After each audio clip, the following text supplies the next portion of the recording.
On today's show, the Cavs lost to the Clippers on Tuesday night, and there might be some things that are starting to get a little concerning with the offense. We'll talk about that, and we will dive a little bit deeper into exactly what this loss to LA means on today's edition of Locked On Cavs.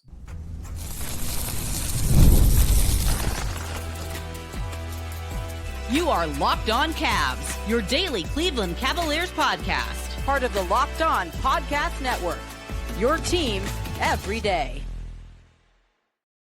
What's up, everybody? My name is Danny Cunningham. You might know me from my time covering the Cleveland Cavaliers, places like my Substack, The Inside Shot, Cleveland Magazine, 92.3 The Fan, and a number of other stops along the way. I want to say thank you to you for making Locked On Cavs your first listen today and every day. You can find the show anywhere you get your podcasts, Apple, Spotify, anywhere else. Drop us a 5-star rating. Leave us a nice review.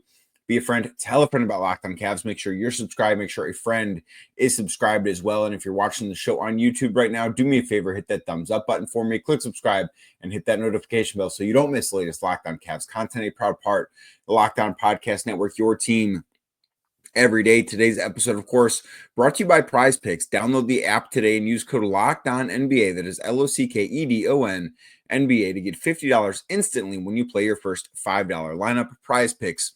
Run your game. The Cleveland Cavaliers lost their second game in a row on Tuesday night. They lost to the LA Clippers 132 to 119. This was a game that I thought looked pretty encouraging at the start, and then the offense disappeared again. So the Cavs opened up with a 45-point first quarter. I thought the offense looked great. I thought the ball movement was fantastic. The shot making really on both sides was terrific. The Clippers scored 37 points in that quarter, and their shot making was able to keep up in a way that the Cavs was not throughout the night. But I was very, very encouraged with what we saw from the Cavs in the first quarter offensively. I thought that was exactly what we needed to see coming off of a game against Orlando where, again, they had a good first quarter, not as good as the first quarter against the Clippers was, and then didn't finish strong throughout the rest of the game. And this was kind of similar to that in some ways, because I thought early on the ball movement looked great.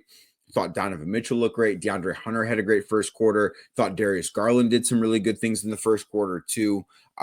Max Strus obviously hit a couple of threes. He was really good early. So you watch what they did, and it's like, okay, is this going to keep up? And the Clippers are the number 3 defense in the NBA. So it was a really good test for the Cavs. Seeing them be able to do that against one of the league's better defenses, I thought that was a really good sign for what was to come. And then basically, I don't know if it was to the same extent as to what happened against Orlando on Sunday, but the offense really struggled after that in the same way. And I think that there are some things that are worth looking at for the Cavs offensively with what things have been like this month. And I don't think that by any stretch of the imagination, the Cavs losing 2 straight games is time to press the panic button. Like, no, that is not what should be done. I think that these losses are okay. Do you want to lose games? No, of course. The team never wants to lose games, but these losses are also not the end of the world. And I think that needs to just be said at the start of this, because there are some things that I think, I don't know if concerning is the right word, but they're worth keeping an eye on with the offensive end of the floor. Defensively against the Clippers, I thought it was okay.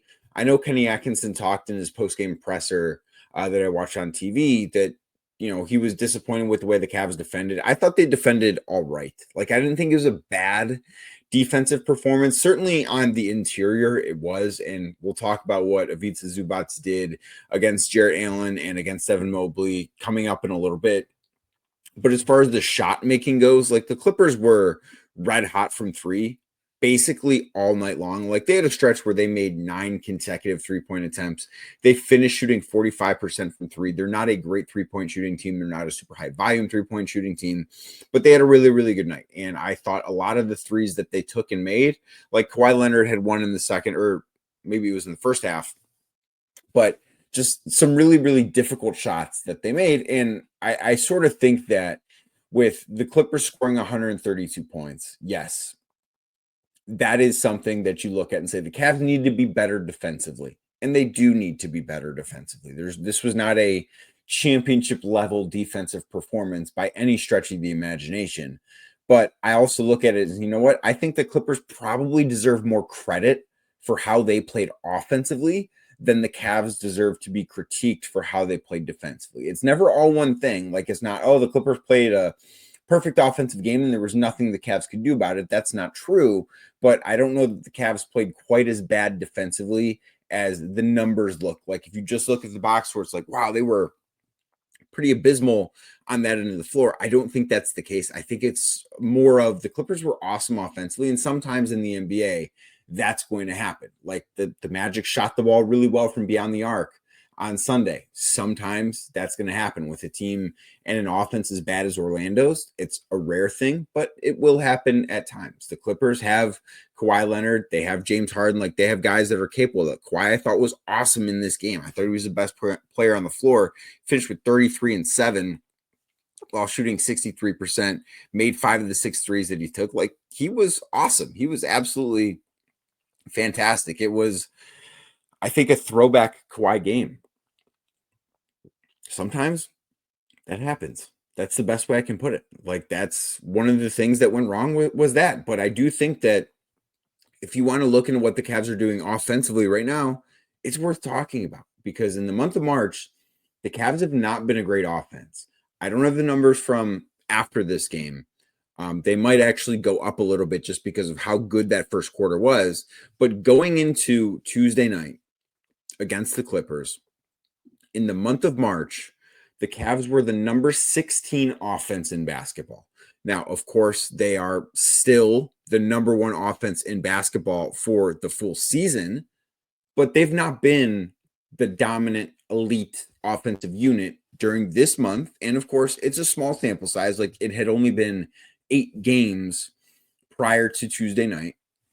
So it's a little bit of a small sample size, but they've not been great. They have been scoring like 115 points per 100 possession, which is a very significant drop off from the 122 points per 100 possession that their full season number basically is that. And that is the thing to me that has really stuck out, not just about the Cavs falling off after a great first quarter in each of the last 2 games, not just against the Clippers, but against the Magic too. But it's like, okay, how come they haven't been able to sustain what they've done offensively? And against Orlando, it was very poor 3-point shooting. The Cavs were obviously better from beyond the arc against the Clippers, where they made 14 of 41. Like, that's not a great night, but it's not a bad night from deep either. And the thing that I just keep coming back to is the guard play that the Cavs are getting right now. So Donovan Mitchell scored 10 points in the first quarter. I thought he got off to a really great start in this game against the Clippers. He finished with 18 points on 5 of 18 shooting. Like, in the month of March, and I know that he had a couple of big games at the start of the month, but in the month of March, Donovan has not been great. Before Tuesday night, shooting 35.4% from the floor and 20.5% from 3 in the month of March.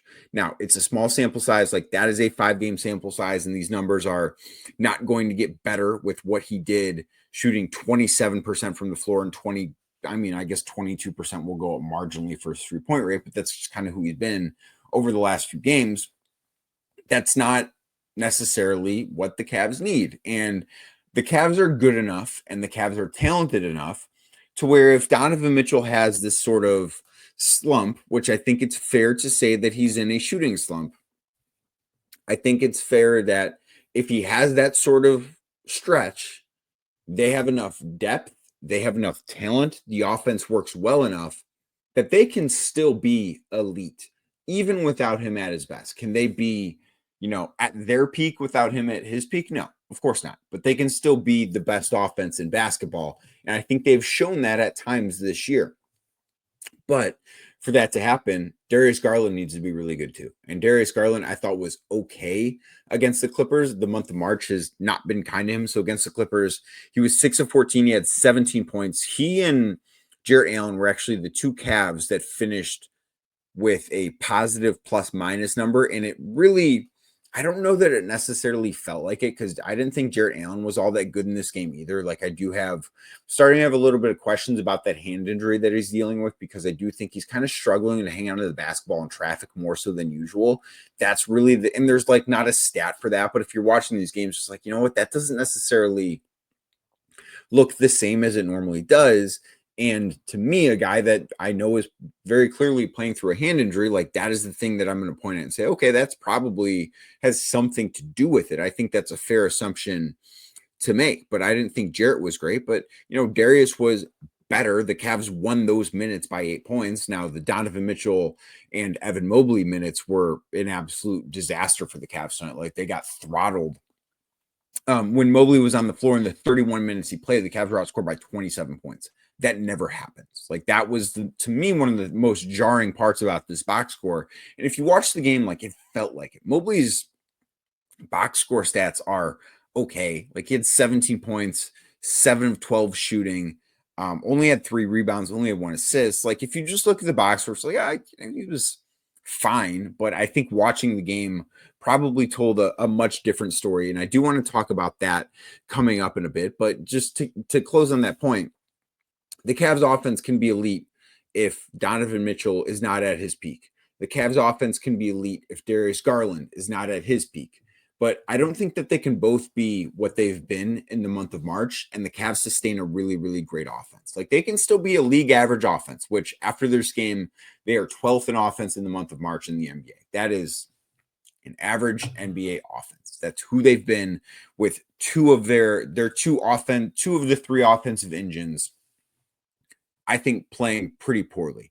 Now, if one of those guys gets back, and I do think that we're seeing some good things with Darius Garland, I would expect the offense to bounce back and start being a little bit more consistent, but it just has not been the best thing to watch lately. Now, I do want to talk about Evan Mobley. We need to talk about Jarrett Allen because we need to talk about the disadvantage that the Cavs had in the paint on Tuesday night, because I don't know. I can't remember another game that looked quite like this one did against the Clippers. So we're going to do that next right here on Locked On Cavs.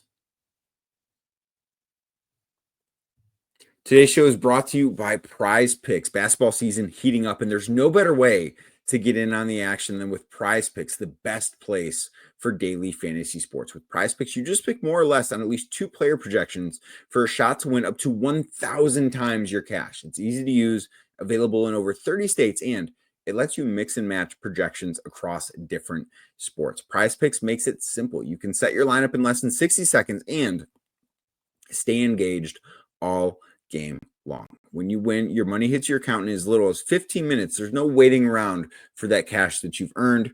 And every Tuesday, Prize Picks discounts select player projections up to 25%, giving even more value to your lineup. So what you need to do is download the Prize Picks app today and use code LOCKEDONNBA. That is LOCKEDON NBA to get $50 instantly after you play your first $5 lineup. That's code LOCKEDONNBA for $50 instantly after you play your first $5 lineup. Prize Picks, run your game. Today's show is also brought to you by Hungry Root. When it comes to grocery shopping and meal planning, you might have a problem where you don't have the time to do everything. I know I don't necessarily have the time to do everything. You've got work, you've got life, you want to balance a social life, you want to do everything you can. Sometimes that can make getting to the grocery store pretty difficult and leaving you feeling stressed out. So what do you want to do? You want everything to change by discovering Hungry Root. It can be a game changer for you the way it's been a game changer for so many people. It's the easiest way to eat healthy without all the stress. With Hungry Root, it's like having a personal shopper and nutritionist all in one. They take care of the grocery shopping, recommending meals and groceries based on taste and health goals, from anti-inflammatory to high protein and gluten-free options. The best part, every meal ready in 15 minutes or less. Quick, healthy meals that actually do taste great, all delivered straight to your door. It can be a huge time saver and make eating healthy so much simpler. So you're going to love Hungry Root, and for a limited time, get 40% off your first order and a free item in every box for life. Just go to hungryroot.com/LockedOnNBA and then use code LockedOnNBA, LOCKEDON NBA. That's hungryroot.com/LockedOnNBA, code LockedOnNBA to get 40% off your first box and a free item of your choice for life. Again, hungryroot.com/LockedOnNBA, code LockedOnNBA. Don't miss out. Thank you again for making Locked On Cavs your first listen today and every day. Like I said earlier, you can find the show anywhere you get your podcast: Apple, Spotify, anywhere else. Drop us a 5-star rating. Leave us a nice review. Be a friend. Tell a friend about Locked On Cavs. Make sure you're subscribed. Make sure a friend is subscribed as well. And make sure you're also subscribed to the Locked On Cavs daily newsletter, your one stop for ultimate team and league coverage delivered right to your inbox. You can sign up for free now at lockedondaily.com. That is lockedondaily.com. The Cavs had a huge disadvantage. I think if you look at the team stats for this game, the biggest discrepancy is the rebounding battle. The Cavs lost this by 20, which is the most they've been out rebounded in a single game this year. The previous high was 13. Getting out rebounded by 20 in, when the Cavs start two bigs, when Jarrett Allen and Evan Mobley both play, I think they both played 30 minutes. Yes, they both played 31 minutes in this game. Getting out rebounded by 20 in that game is something that should never happen. So Jarrett Allen led the team in rebounds with 8. Evan Mobley had 3. Darius Garland had the second most rebounds for the Cavs. He had 5 rebounds for the Cavs. Like, it's great that Garland is helping out there. I think that's a really good sign for him, but I think it's a really bad sign for the team if Darius Garland is the second leading rebounder. Like, that's just not necessary. That's not a key to success. So Ivica Zubac for the Clippers finished with 28 points. He played 35 minutes. 28 points on 13 of 18 shooting, 20 rebounds. He was dominant in this game. Like, the Cavs have one big in Evan Mobley, who I don't think looked like Evan Mobley. He looked like he was out of rhythm. He looked like he didn't have necessarily the same quickness or burst or whatever you want to call it as he's dealing with that foot contusion. So maybe that played a part into this. But overall, I didn't think he had a great game. And of course, there's going to be that highlight of James Harden where Harden just absolutely cooked him on that play. That's going to be floating around social media as you wake up this morning. But overall, like, the Cavs, this should never happen. This should never, ever, ever happen. And Zubac is a nice player. He's a really good player. He's a really good big. But the Cavs have one guy in Evan Mobley who is going to be an all-NBA player, was an all-star, will win Defensive Player of the Year. Those, I think, are 3 things that are going to all be true. Jarrett Allen is a guy who was in the All-Star conversation, didn't make the All-Star game, but he was in the All-Star conversation. And I understand that right now, both of those guys are dealing with injuries. I get that. Nobody in the NBA right now is at 100%. But there should not be a game where this happens to the Cavs. Like, are there bigs out there that can give the Cavs trouble? Sure. I think Kristaps Porzingis in Boston presents some matchup issues. I think there are other bigs out there that can present some matchup issues for the Cavs. I do. But there should not be a game where a big is just like this traditionally dominant against the Cavs. I guess that was probably the most disappointing part of this, is that, they spark 2 bigs. They're supposed to have the advantage against just about every single team on the front line, because not only do they start 2 bigs, they're both awesome, right? It's not like they're starting an average big man and a good one. They're starting a good one and a great one. And to get outplayed like this, I thought that's the things like, man, that should not happen. Ivica Zubac should not have 20. He had more rebounds, almost twice as many rebounds than Evan and Jarrett had combined. That to me is something that, if you look at the things from this game, the Clippers shot the ball really well. That's going to happen. The Cavs went kind of cold offensively. They made 7 threes in the first quarter and then only made 7 in the remaining 3 quarters. Sometimes that happens. This is the type of thing that shouldn't ever happen. Like, this is the type of thing that I look at and say, that is, if there's one thing that's inexcusable from this game, it's the way that the Cavs just got absolutely bullied by Ivica Zubac. And give him credit. He was fantastic in this game. It's the best game that Ivica Zubac has played statistically all year. It's the third 20-20 he's had, but in the other 2020s, he's had like 20 points or 21 points. This one, he had 28 points, was super efficient, 20 rebounds. 8 of them were offensive rebounds. Like, he had 8 offensive rebounds, and it felt like all of them led to points. The Clippers had 20 second chance points on 14 offensive rebounds. So Did all of them lead to points? Probably not, but all of them felt like they did. Like it almost felt as if each time he would tap the ball out to the perimeter, it almost felt a little backbreaking for the Cavs. And that's just one of the things that, sometimes it's not your night. And I think that when the Clippers made 9 in a row, it felt like, it might not be the Cavs' night. And when Zubac kept tapping the ball out to his teammates on the perimeter, kind of felt like it might not be their night. And those things happened over and over again. And that's just kind of the thing that it's hard for me to get past. It's like, you know what? This shouldn't be the thing that end. It shouldn't be the thing that happens, but it's also not the thing too. Like, this shouldn't be something that gets overreacted to. Was Jared Allen good in this game? No, I didn't think so. Was Evan Mobley good in this game? No, I didn't think so. And his box score numbers are okay, but I thought that this was one of the least impactful games that Evan has played all year. And to be fair, he missed last game with a foot injury. We don't know exactly how he's feeling, but I thought that this was one of the least impactful games. Like, he just didn't feel like he was a force on either end of the floor. And that's not what you expect from Evan Mobley. Now, it's 1 of 82. This doesn't mean Evan Mobley all of a sudden is not a good basketball player. This doesn't mean all of a sudden that Jared Allen's not a good basketball player. But this was the type of performance that should just, when you are, maybe previewing a game, you never count on this happening. You count on this never happening, actually, is probably a better way to put it. So to see that happen against the Cavs, I thought that was the one thing. It's like, yeah, you can kind of live with some of the other stuff.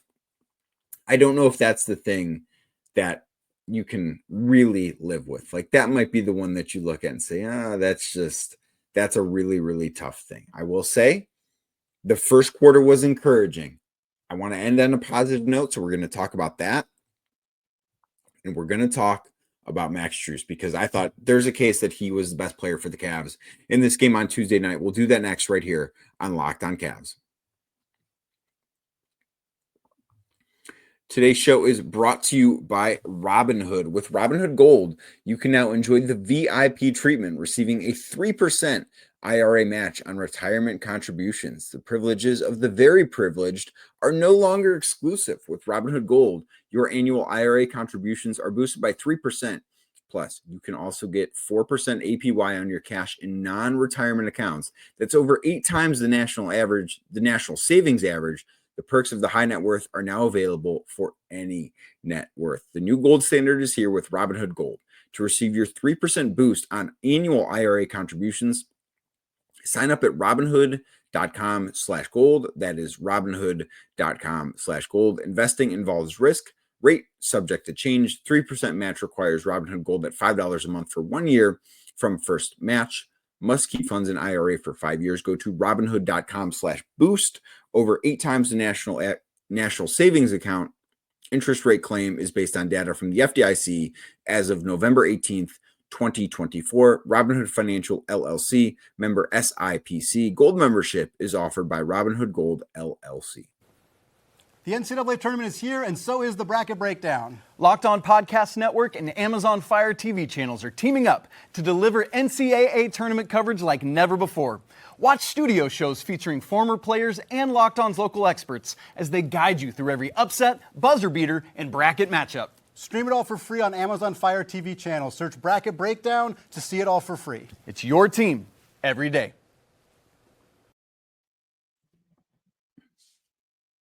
Thank you again for making Locked On Cavs your first listen today and every day. Like I said earlier, you can find the show on YouTube. And if you're watching, do me a favor, hit that thumbs up button for me, click subscribe, and hit that notification bell so you don't miss the latest Locked On Cavs content, a proud part of the Locked On Podcast Network, your team every day. Want to give a shout out to Max Strus because I thought he was the best player on the Cavs in this game. So he finished with a season high in points at 24. He hit 5 threes, thought he was really good on both ends of the floor. It does feel almost, though, as if when you get that sort of performance from a role player like Max Strus, that it's a little bit of a wasted, I don't know if wasted effort's the right way to go, wasted performance, just because those are the types of things that you would like to see lead to a win. And I thought DeAndre Hunter, for the most part, was really good in this game, too. He had 17 points on 7 of 10 shooting, made 3 of the 6 threes that he took. But the one thing that I will say about that is he only had 1 rebound. Like on a night where the Cavs are out rebounded by 20, you need a little bit of help on the glass. And I think that DeAndre Hunter probably could have done a little bit more. Now, he was in foul trouble for parts of the night. He finished, I believe, with 4 personal fouls, was a -3 in the minutes that he played. So those are certain things. And now the Cavs are back in action tonight. They're in Sacramento taking on the Kings. It is the second night of a back-to-back, of course. And I think that this is an interesting spot because, as I mentioned earlier this week on Locked On Cavs, there's some get-right games offensively because this unit has not been great this month. As I talked about during the first segment, the Cavs offense has not been the best thing about this team lately. It's actually been the defense, which is a good sign and probably a different topic for a different show. But now they get their next 4 games are against Sacramento, who is 18th in defense, Phoenix, who is, I believe, 26th in defense, Utah, who is 29th in defense, and Portland, who is 15th in defense.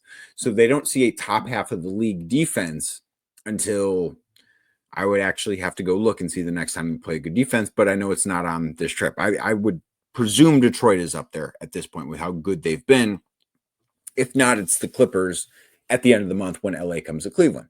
So they have the opportunity to get their offense back on the right track. And yes, the month of March is a difficult month for them because they play 16 games in 27 days or whatever it is.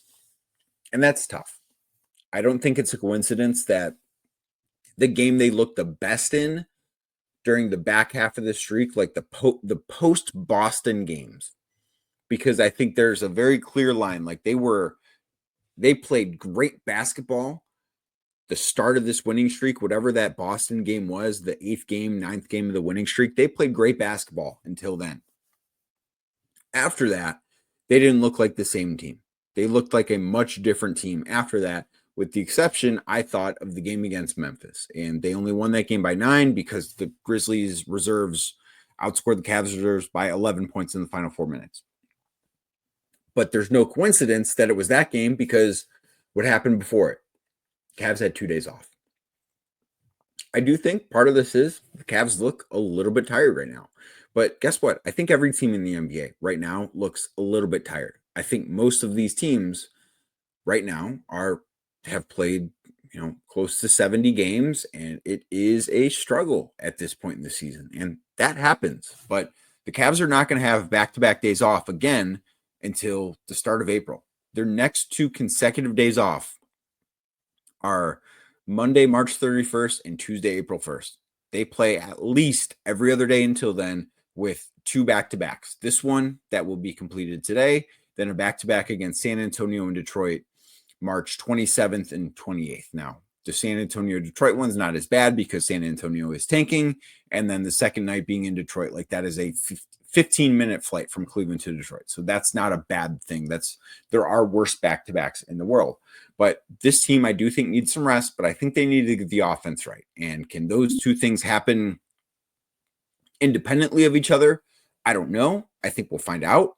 But I do think that this is a chance with who they have on the schedule to get the offense right. And I think that tonight against Sacramento could be a chance for them to make a statement and say, you know what? No, we're not going to lose 3 games in a row again, because it's happened before this season, only once.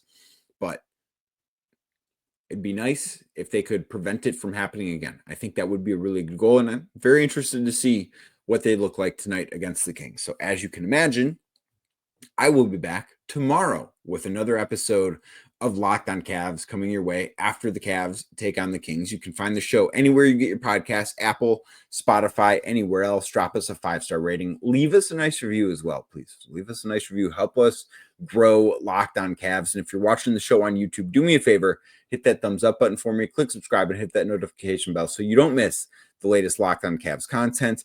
I will be back tomorrow talking more about the Cleveland Cavaliers.